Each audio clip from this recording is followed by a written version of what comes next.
an eargasm of learning and a no-fuss show. Welcome to the Creative Talk Podcast, where you can learn straightforward topics about branding, digital entrepreneurship, online business, and many more with your charming host, John Santos, along with inspiring entrepreneurs, creators, and thought leaders worldwide. Hello, everyone. Welcome to the Creative Talk Podcast with me, John Santos. And today we have another amazing episode. This is a session that we made live on LinkedIn under the Courage Corner, hosted by the amazing Martin Stark, together with a lot of great guests, and me included. The topic is supercharge your professional brand with social proof. Now, tips and the reason why social proof, having a social proof is important as a brand and as a business to move forward, to go beyond. All right, so enjoy this episode. Again, this is a live episode, a session that we made on LinkedIn with the topic supercharge your professional brand with social proof. Social proof. Why is that important right now? As always, share a story. So Queen, big band from the 1970s and 80s, their lead singer, Adam Lambert, is performing at Mardi Gras this weekend, and he's now the lead singer of Queen. But Adam Lambert started out on American Idol season 8 and was the runner-up. Now, I remember Kelly Clarkson. I remember Jennifer Hudson. I don't remember anybody else from American Idol, and I didn't particularly watch it week after week. But you took try and find out who would win the title. Yet Adam Lambert, probably the most successful, now the lead singer of Queen. When we think about the Queen who passed away a few years ago, she grew up in a time of reverence where they were revered because they were the royal family. Now, I would argue the royal family are struggling to be relevant. That's where social proof comes in. So before we begin, let's introduce ourselves. So invite Lata, please introduce yourself, tell people what you do. Hello, everyone. My name is Lata. I run a digital marketing firm, and we do end-to-end digital marketing from Google advertising, LinkedIn, Facebook advertising to SEO for our clients.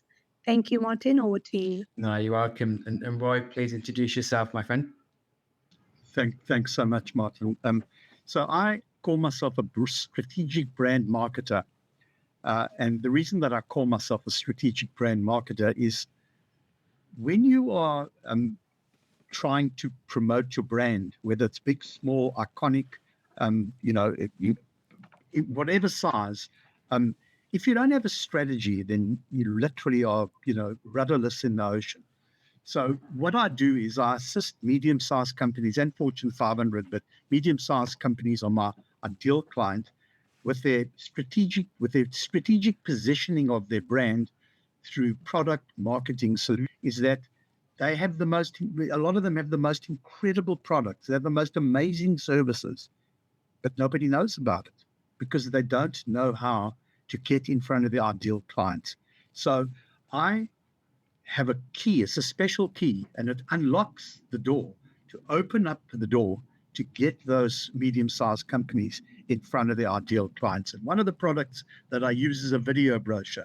So that's what I do. I assist companies to unlock their best-kept secrets to be able to get it in front of the ideal clients. My name is Roy Normelt. Yeah, cheers, Roy. And Jan, please introduce yourself and tell people what you do.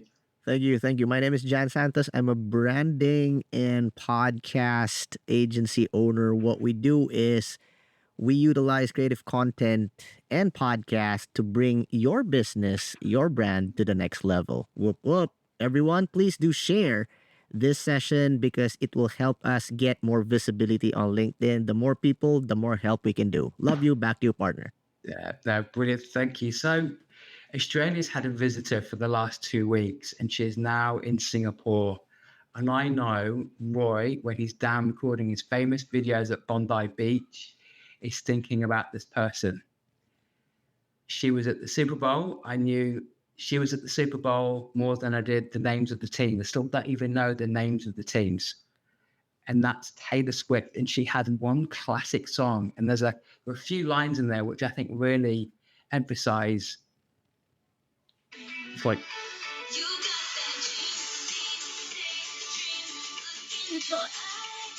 that James Dean daydream look in your eye.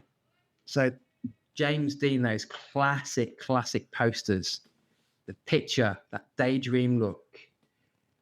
Daydreaming, we all daydream. And sometimes we think about products and services we need, things in the news, a business we want to support, where we're going to buy something from, who can help us. So when somebody is daydreaming, social proof is crucial, because when somebody is daydreaming or thinking or contemplating or pondering or wondering, and that's two ways of doing this, and it's simple: write and be written about, speak and be spoken about. Now, writing, text posts, articles, blogs, people will read, people will engage. They might actually engage with other people. And then targeting journalists, external media, you want people to reference you, tagging you on posts, be writing about you in journals, in case studies, testimonials, and to be spoken about, holding regular audio events, the Courage Corner, speaking at events like I did the other week, speaking on panels. But when you go to an event, are people talking about you?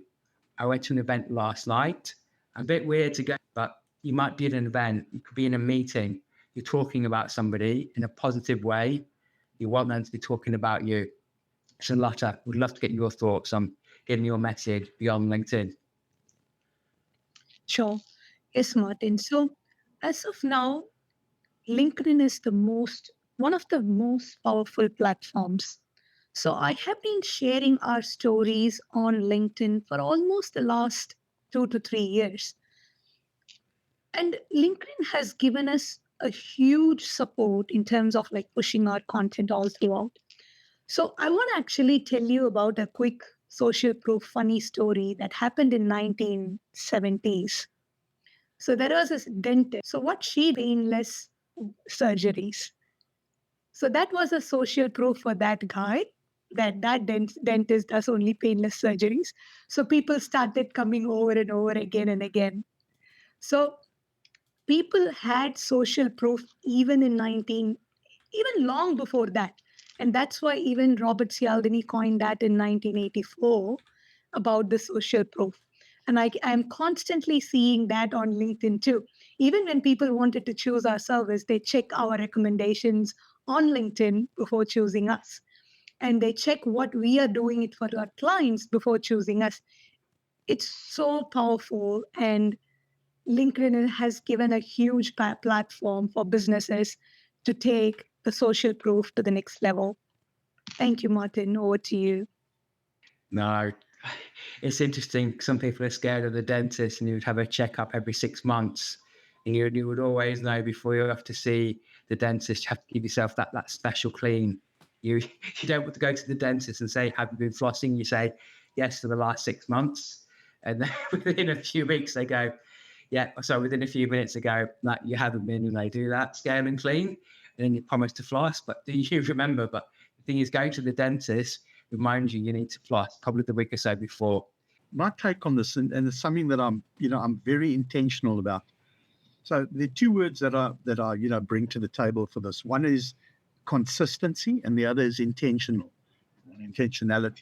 And what that means is that, and I'm talking about from my own point of view of the social credibility, if you are showing up regularly, your content is speaking to who you are, what you do, how you do things, and who you serve, and you're engaging in other people's comments, in posts, I should say, then what you're doing is you're positioning yourself for the social credibility. But then you've got to add into the mix that, recommendations. People, when they have a look at you, they say, hold on a sec, this guy, and then they're going to have a look at some of the things that you do. So two of the things that I wanted to point out was, this guy came up to me and he said to me, hey, Roy, how are you doing? And I looked at him, I had no idea who this was. And I said, how do you know who I am? I said, I don't know you. He says, no. He says, I watch your videos every Saturday on the beach. I said to him, but that's fantastic. I'm thrilled to hear that. But I didn't know that because you never commented on it. You never ever liked it. I don't even know that you even having a look at it. And he said to me that I don't have to comment or like on it. I listen to them every single Saturday. And the second story is I was at a business meeting. I turned up in the premises, walked to the bottom floor where the lifts are up to the top, and somebody came up and said to me, aren't you the guy that does the videos on Bondi Beach? So the point I'm making is that if we want to have the social, credibility, we've got to be in the game. You can't be sitting in the stands and be a spectator. You're either in the game, and when you're in the game, then you've got a chance of getting in front of the right people. So that's kind of where I'm positioned. My name is Roy Mark. So this leads to my next point, and I've got to bring Taylor Swift back into this. Her lines are, we never go out of style. So your style, your panache, your charisma, your personality, all of those things that make you who you are. So getting your message beyond LinkedIn is one thing, but the next thing is you've got to be driving conversation. If you're a thought leader, you need to have an opinion, moral courage, taking a firm stand for what you believe in. I am probably the foremost authority on homophobia in combat sports in the world, certainly boxing, because all the things I've been doing for the last 5 years and more. I came across an article, it was a LinkedIn post I made last week, and it was about the homophobia in UFC. A journalist then wrote about examples in boxing. Every single example he cited, I led and delivering the championships last year. A statement delivered by the World Boxing Council. I wrote that and collaborated with the World Boxing Council to deliver that. So driving those conversations, because it's what other people will. Have you heard on the news? Have you seen this? Whatever's happening in day-to-day life or business life, people will be talking about those who have opinions, those who shape opinions. And that's where your moral courage comes in. And it's an extension of what I said earlier, being spoken about, being written about. We'd love your take later on driving those conversations, because it's what you've been doing with your restaurant marketing business. Sure. Thank you, Martin. One thing about driving conversation is I actually learned from so many people, even like you, Martin, Jan, Roy, how you communicate and engage with people. But quite recently, I had someone on my podcast, and this guy uses engagement on LinkedIn comment section. What he does is he actually builds conversation. He almost treats LinkedIn comment section as a chat section. He keeps building relationship with people. And that's when I actually learned about how we can use this LinkedIn comment section to its maximum potential. We can celebrate people. We can cheer them up and go along with them. People love being treated content. They feel so special and they try to reciprocate that to us. So in my world, I love doing that. And that's my own take on that. It's like celebrating others and going with them. And that's how I feel that engaging with others is going to help them grow and also help us grow. Thank you, Martin. Over to you. No, thanks, Lata. And like comments are gold. I always see these. Thanks for sharing. Great share. People were joking about that. A couple of LGBTQ plus entrepreneurs saying they wanted to wish somebody congratulations, and they'd seen all of these congratulations and somebody getting a new job. So they just added more of a personalized comment. And I said, your comment will be the one that stands out. You want to influence decision makers, and all they see in your posts are great shares, or that's all you comment. That's what they see in the feed. Sharing opinion, drive those conversations. Even a simple comment can do that. Would love your take, Jan. I think before we dive into the beauty of how we can utilize LinkedIn for um, social proof and bringing the brand to the next level, we need to understand why. Why is having a social proof very important?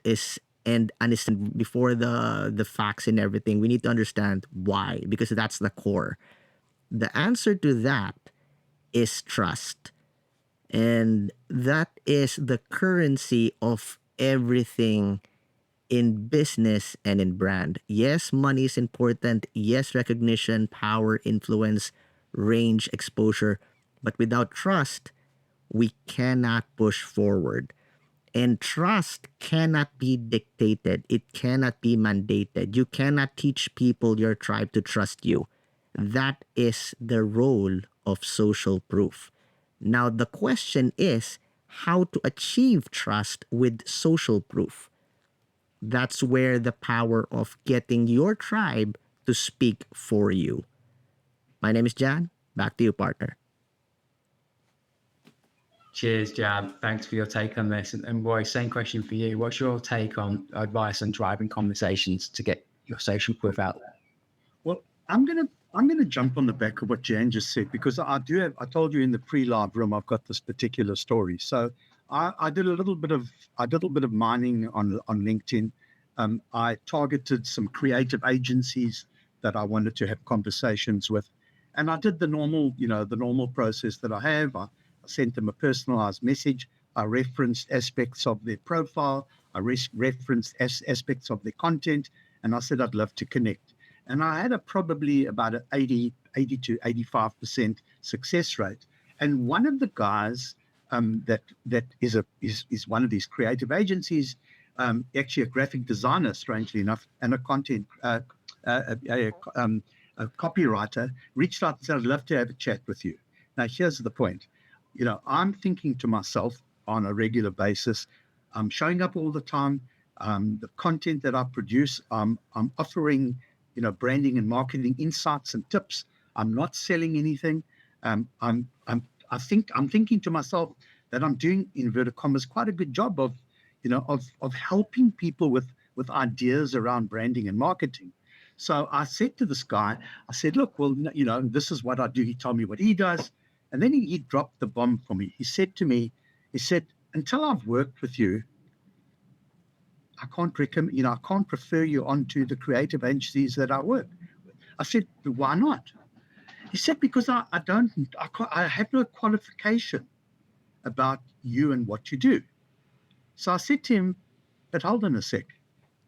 Number one, go and look at my profile. Number two, go and look at my recommendations. Go and look at my Google reviews. Contact some of the agencies that the brands that I work with. I work with," and I listed the Fortune 500 companies. And you know what he said to me? He said, "That's all very well, but I haven't worked with you before." And that comes back to the word trust. So whilst we think that we are building this, this social proof of what we do, until people actually physically see it, and this guy may be an exception to the rule, but it was a bit of a wake-up call for me, because I get a phone call every other week from some business that says to me, "This guy says, this company that says you're fantastic to work with, can we work with you?" So I think I'm ticking the boxes, but this guy reminded me that until people physically see what you do and work with you, they might not have the trust in place. My name is Roy, and I'm out. Roy, thanks for sharing that story. And I put in the post that 9 out of 10 B2B buyers say online content has a moderate to major effect on their purchasing decisions. The first big tender I managed was a $3 million software consulting tender for a bank's major platform upgrade. And I remember one company came in, and having the project director with financial services background experience of this type of software implementation was crucial. And the supplier brought in a project director who'd done software implementation upgrades, but not in financial services. And the example was a water company in the UK. It wasn't been left the room and everybody said, I'm sorry, a water company is not a bank, it's not a financial institution. Trust was kind of lost. They had the opportunity. Big company, they could have brought somebody else in, but they brought somebody who'd worked at a water company, not at a bank. Building your trust and increasing your influence. I talked about Adam Lambert being the lead singer of Queen. He's performing at Mardi Gras this weekend. He's performed on stage singing, share the song, Do You Believe in Love? But you have to have that belief. And right now on LinkedIn and beyond LinkedIn, user-generated content is crucial. It's the one thing that separates you. So recommendations, having a video testimonial from a satisfied customer. Social proof, probably the best form of social proof right now, including that on a LinkedIn post, including that on your website. I have that in my speaker reel. People saying, I'm a great speaker. I've got written testimonials. The most impactful ones are those video testimonials. So that's my number one tip for building your trust and increasing your influence. What tip do you have to share, Lata?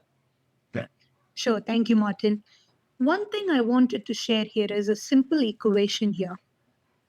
Social proof plus story equal to success. I'll give you an example. Bubble tea franchise owner approaches us about growing his business, and he wanted to grow up to 200 franchises across Australia in the next 5 years. So I was telling that story about what we were doing to help him to grow. So story, people love reading story. Even you now heard that, okay, bubble tea franchise, 200 places. You heard that story, and that is a social proof in it. And you know what happened? There was another franchise owner who approached us asking, Lata, I saw you were helping a franchise business. Can we have a quick talk and see how you can help us to go forward? So what I want to impose here is social proof plus story is always a success. So it's important to share that story either in a form of a text content on LinkedIn or video, or probably an audio event like this. It's super powerful. Thank you. Over to you, Martin. Well said, Lata. I've been interviewed for many podcasts. I was interviewed for one yesterday morning. The story about boxing, how did it get started? It's something I'm asked time after time. When I go to a networking event, sometimes I don't tell people what I do. And then I'll give them my business card, and then I tell the story of the World Gate Boxing Championships, and they're impressed. But I want people to take a look and listen, because that's the story, that's the power. And then I share everything else that I've achieved on top of that. But it's that why, it's that purpose. That is what builds the trust. There's a reason why people buy from a certain company, from a certain brand. We'll always go to the same coffee shop, it's the service. But it's that trust that increases your influence. Would love your take on this, Jan. Love you. Thank you for that. For me, it's 2 points: authenticity and diversity. Be sure that whatever you throw in creative content is authentic. Because if it's not authentic, if it's not true, if it's not real, then you cannot build that trust that you're aiming for.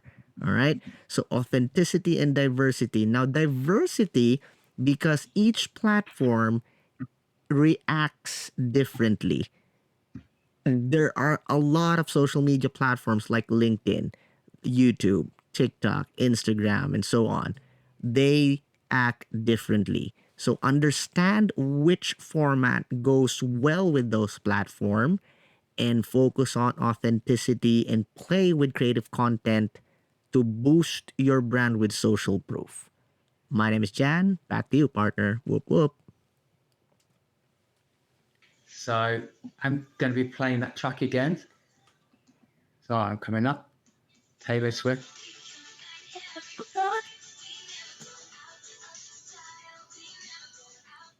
We come back every time and we never go out of start. It's the consistency that Roy was talking about earlier. So Roy, to close us out, would love your take on just building the trust and influence. Well, I'm going to throw it in a different direction because we will always have people that don't resonate with what we're doing. And that's life. You're not going to be able to please everyone. You're not going to be able to reach everyone that you want, but don't give up. So in this particular instance, why I'm sharing this is because I had someone that said to me, I don't really trust you because I've never worked with you. But guess what? Every other week, I'm getting phone calls from people that say, this person said you're amazing to work with, and therefore, we want to use you. So instead of being taken down by one comment, I take it aboard. I listen to it, I digest it, and I ask myself, in the bigger picture, am I still creating the consistency and the intentionality? And if I am, do not get pulled down by one particular aspect. My name is Roy, and I'm out. No, well done, Roy. Thank you very much for your time. So I'm just going to quickly close out with, I'm going to ask all the guests and hosts to tell me one thing they want to be known for. So Jan, what's the one thing you want to be known for? Creativity. Whoop, whoop. Roy, what's the one thing you want to be known for? Branding and marketing. Latta, what's the one thing you want to be known for? It's Hele, Hele, happy every day, learn every day. Perfect. I want to be known as inspiring courage and ending homophobia in boxing. Now, thank you for joining us today. It's Mardi Gras this weekend, one of the world's biggest LGBTQ plus events and pride festivals. And the theme this year is about the future. So what you move forward from this audio room or listening to this when it's released as a podcast, what are you going to do next? What social proof do you have? And how can you build social proof to make your future the best one you can make? Thanks for your time, everybody, and we'll see you next week. Thank you for being with us here on the Creative Talk Podcast. I'm your host, John Santos. Don't forget to listen and subscribe on your favorite podcast platform. See you again, always.